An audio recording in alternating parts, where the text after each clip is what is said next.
Hola amigos, bienvenidos a La Tribu. El día de hoy vamos a conversar sobre el conflicto que existe, el gran conflicto político que existe entre el Ejecutivo y el Legislativo, específicamente entre el presidente Vizcarra y la mayoría parlamentaria, con relación a la reforma política y todo este desplante que ha habido por parte de Vizcarra, los ministros, etc.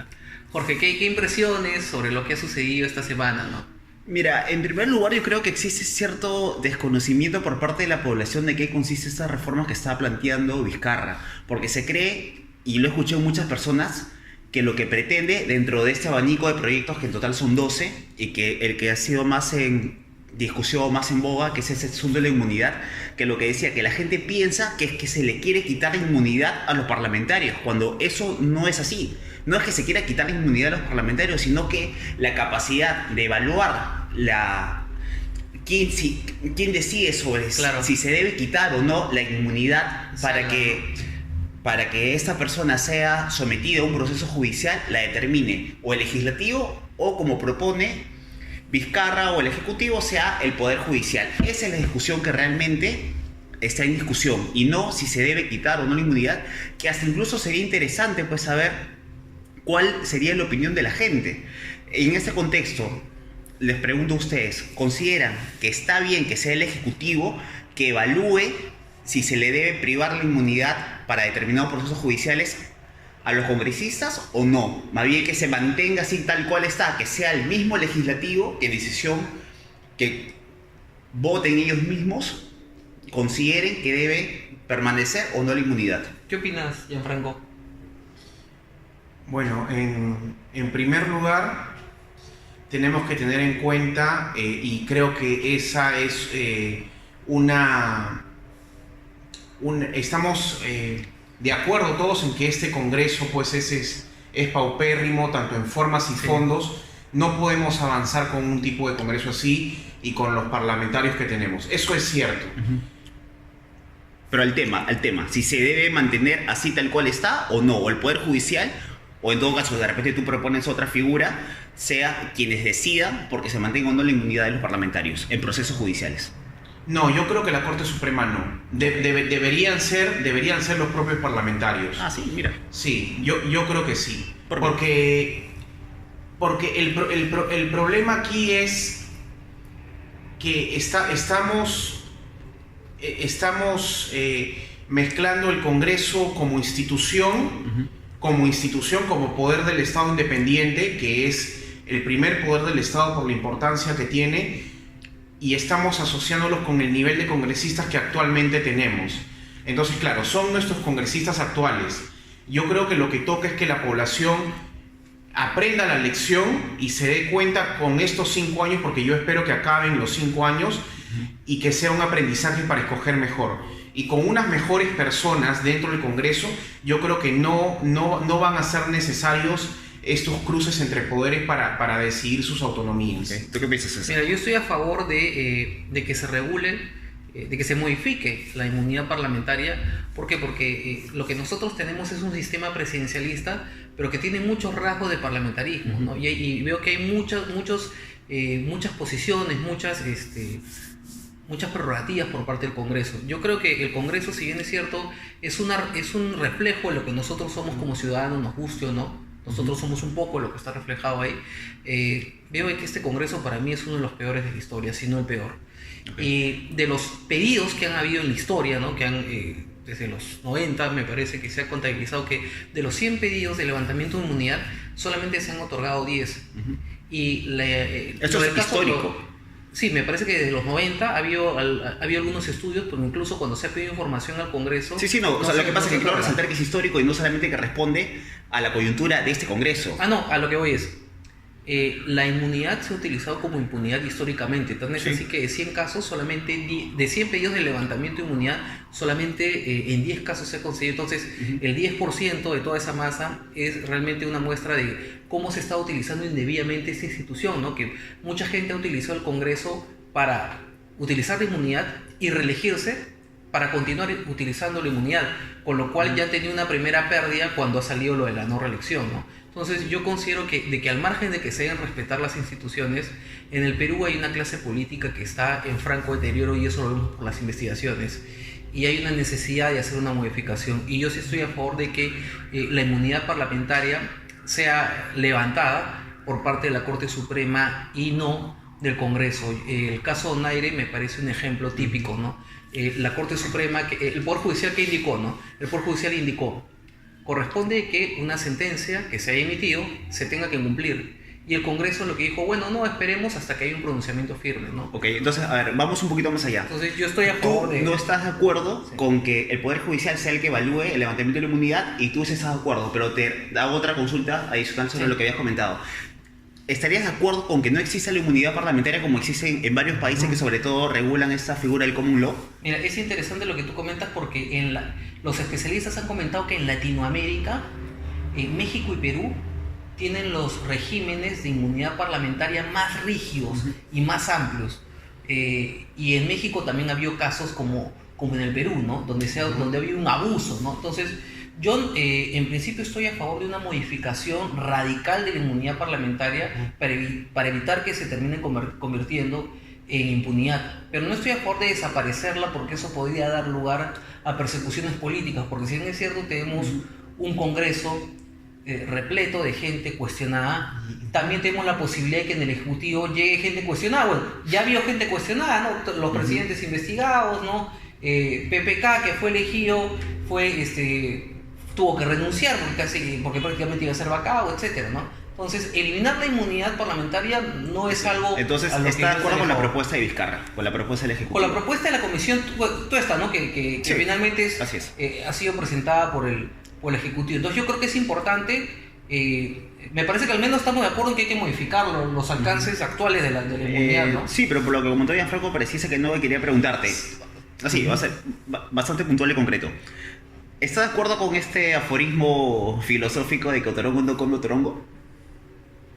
Claro, pero sí.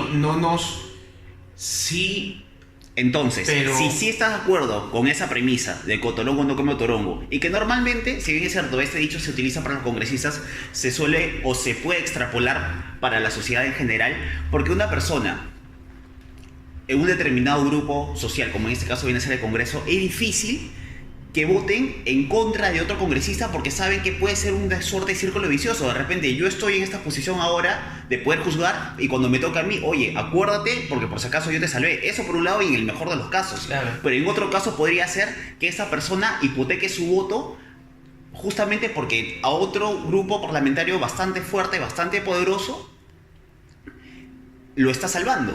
Como ha pasado el caso, por citar nuevamente el ejemplo que tú has dicho de Donaire.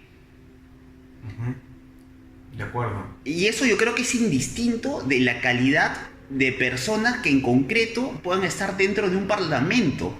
Sino hasta te podría decir que es un tema bastante humano, bastante social. Porque puede ser que una persona altamente calificada y con altos valores, estando en una situación complicada como esta, como por ejemplo de repente el tema de Villarán, ¿no? Que se creía que era una persona honesta, pero llegado el momento se pasó al lado del mal. Que le podría ocurrir, nadie puede escupir al cielo a cualquiera. Entonces, siendo así, ¿aún te reafirmas en tu primer comentario? Sí, porque yo creo que lo contrario sería... yo creo que lo contrario sería cimentar unas bases republicanas sobre la presunción de mala fe. Yo creo que el problema aquí es de fondo y lo que tenemos que aprender un poco es a generar una cultura de responsabilidad en los ciudadanos. Porque analicemos un poco las cuestiones del inicio. Cuando hablamos de inmunidad, hablamos de gente que llegó al Congreso con problemas legales. Hay distintos distintos grados de problemas legales. Pero chicos, es gente que ya entra con serios procesos judiciales pero a ellos no se les aplica la inmunidad. La inmunidad aplica solamente cuando ya has entrado, o sea, ex post, no ex ante. Claro, no, pero cuando tú votas por una persona al Congreso, cuando un ciudadano, porque recordemos que somos los ciudadanos los que elegimos a estos representantes, al entrar ya gozan de una inmunidad que tuvo una buena fe, o sea, la inmunidad era una protección especial para el legislador, ¿no? Yo creo que partimos de esa buena fe y que no debemos perderla. el asunto aquí también es cuando el ciudadano no sabe por quién vota, y eso también es nuestra responsabilidad. Pero ¿no crees que eso ya es otra cosa? O sea, que efectivamente me parece que es bastante importante, y seguramente es lo más importante que una persona vota, pero vamos al otro punto, ¿no? De que puede tener coherencia de que un parlamento, un congresista tenga que juzgar a otro congresista para delimitar si es que esta persona tiene que ser juzgado en el Poder Judicial. O sea, no es una especie un poco... Bueno, no sé cómo decirlo. Exacto, un conflicto de interés. Claro. Ahí entramos al terreno de la especulación, porque también yo pero podría... es una especulación lógica, bastante lógica. Pero yo podría decirlo, ¿no? En los hechos, yo podría decirlo, porque para legislar hay que ponerse siempre en varios supuestos de hechos. Entonces yo podría decirles, pero ¿qué pasa si son dos partidos de los que tienen las mayorías o tienen igual cantidad de congresistas, y uno es el que va a ser sometido a votación? Tranquilamente el otro bloque podría quitarle la inmunidad, ¿no es cierto? Entonces, al final, ese conflicto de intereses es relativo. Lo vemos por la coyuntura de hoy en día, porque es un partido el que tiene la gran mayoría en el Congreso y es prácticamente quien ha decidido todo, ¿no? Ese argumento me parece bastante interesante, discúlpame, me parece bastante interesante lo que tú dices, y me parece que es un argumento razonable. Sin embargo, discrepo, porque como dijo César, estadísticamente, y no solamente respecto de este Congreso, sino de todos los Congresos desde ya bastantes años, existe que los congresistas no levantan la impunidad de los congresistas, salvo que sea la mayoría,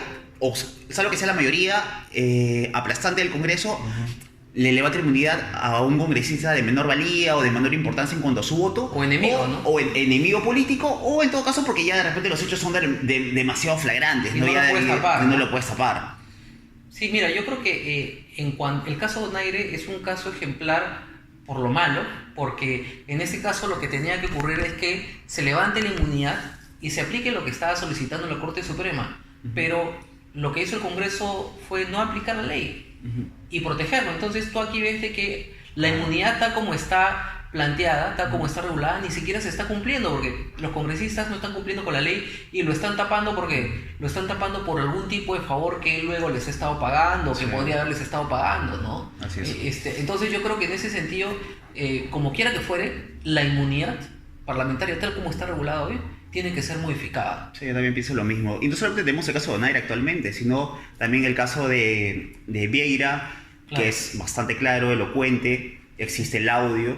También tenemos el caso de Mamani. Claro, ahora han pedido que le levanten la inmunidad por falsedad en sus...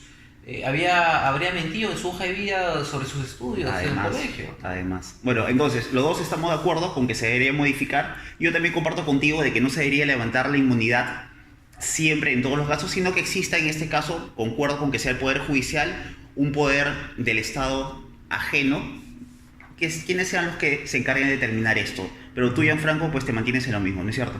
Sí, porque yo quiero ir más allá y no quisiera que se legisle sobre la presunción de mala fe, ¿no?